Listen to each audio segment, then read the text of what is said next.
Very sorry if you hear the storm in the background or my dog barking or somebody being loud because the storm is quite loud today. But for my formal analysis piece on this project, I chose all for a license Wirbelwerk sculpture.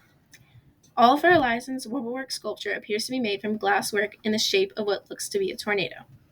This piece resembles a spinning tornado that could almost spin both ways, having jagged edges coming from the sides, almost like a real tornado does when it blows through a town, causing mass destruction and disrupting everything in its path. Another word that could be used to describe this piece is a vortex. This work is made up of conical spirals that coil and twist in opposite directions. It's also made up of polished metal tubes, and hand-blown colored glass triangles, drawing in visitors to its visual universe of the paintings located in the gallery above, or rather on the floor above. You're able to view this piece from the second floor, and light is able to be cast onto the second floor artwork because this building is an open two-story building, almost like it's in the shape of the circle, but it is not, but it's close to that. This is particularly due to the fact that the sculpture is hanging from the ceiling of the second floor, hanging down into about the middle of the first floor. Not like the middle, but like depth-wise the middle. So the artwork hanging on the walls of the second floor get lights and colors casted onto them. This piece includes numerous different colors, all ranging from green to yellow to blue to pink to red. This piece is lighted from within itself. It also lights up the entire atrium it's located in, casting bits and pieces of colorful shadows and light onto all of the walls around it. Also, these projections will change in relation to the level of daylight that enters walls around it. Also, these projections will change in relation to the level of daylight that enters the atrium and what gets casted onto the art piece itself in relation to light.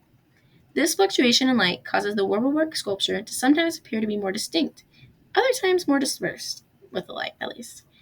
This piece is made from stainless steel, colored glass, stainless steel mirrors, and HMI lamps, among other things as well.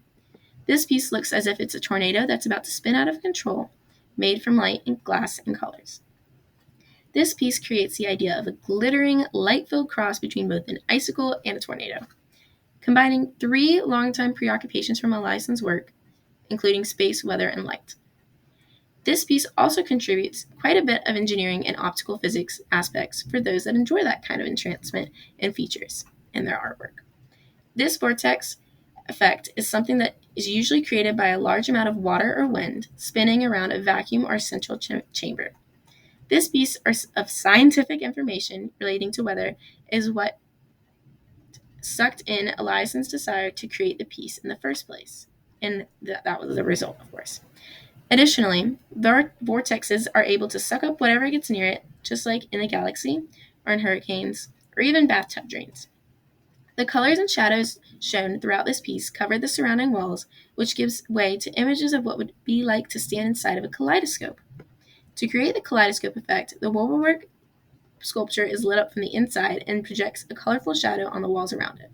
And so the piece and its lighting changes according to the amount of daylight the room and the sculpture is receiving. Wirbelwerk sculpture was also somewhat intended to be regarded as a colorful mixing of people that enjoy to garden, and also share the desire for creating public spaces with one another. When I say mixing people that enjoy to garden, I am referring to the matter of this portraying what looks to be a tornado, the fact that this is related to nature, and the different colored stained glass panes around the piece, creating any of almost a greenhouse, because it's like, therefore, referencing a bit of gardening because of the green glass, stained glass, so like it's reflecting glass and screen, kind of like a greenhouse. And so therefore referencing about a bit about gardening and furthering Eliason's desire to connect people to nature. Eliason's contemporary artwork is centered around his compulsion to bring people together through the course of his artwork. He's really just trying to bring connection and awareness to people in the environment, and this is what he claims to be his art's purpose. The Wirbelwerk sculpture by Alfred Eliason is a colorful glass and metal spiral vortex light sculpture located in the atrium of Limbacher Museum in Munich, Germany.